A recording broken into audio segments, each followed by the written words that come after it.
નમસ્કાર, આપ જોઈ રહ્યા છો નેશન પ્લસ ન્યૂઝ. હું છું આપની સાથે હિતલ ભગત. છોટાઉદેપુરના ઘેલવાંટ તેમજ ગાબડિયા ગામે ખેતરમાં ગળે ફાંસો ખાધેલી હાલતમાં યુવાનોની લાશ મળી આવી છે, જેને લઈને પોલીસે વધુ તપાસ હાથ ધરી છે. છોટાઉદેપુરના ગાબડિયા ગામે તળાવની પાસે આવેલી ટેકરી પર ગળે ફાંસો ખાધેલ હાલતમાં લાશ મળી આવી છે. ફાંસો ખાધેલી હાલતમાં લાશ મળતા છોટાઉદેપુર પોલીસ ઘટના સ્થળે પહોંચી હતી.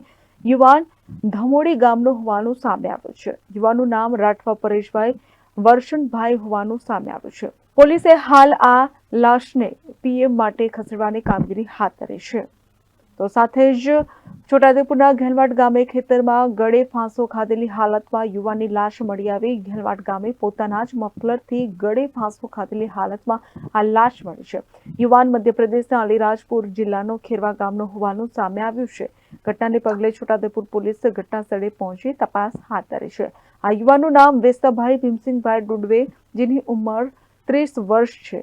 ત્યારે છોટાઉદેપુરમાં એક જ દિવસમાં 2 યુવાનની લાશ ગળે ફાંસો ખાધેલી હાલતમાં મળી આવતા ચકચાર મચી ગઈ છે.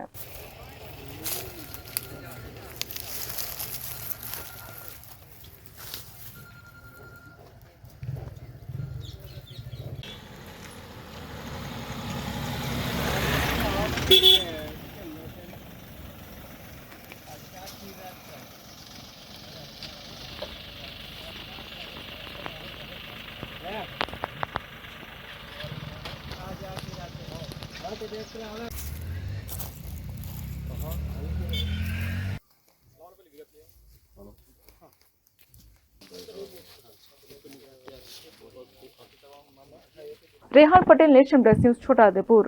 સમાચારોના સતત અપડેટ મેળવવા માટે અમારી નેશન પ્લસ ન્યૂઝની યુટ્યુબ ચેનલને સબસ્ક્રાઇબ કરો, બેલ આઇકન દબાવો અને જોડાયેલા રહો ફેસબુક, ઇન્સ્ટાગ્રામ અને ટ્વિટર પર.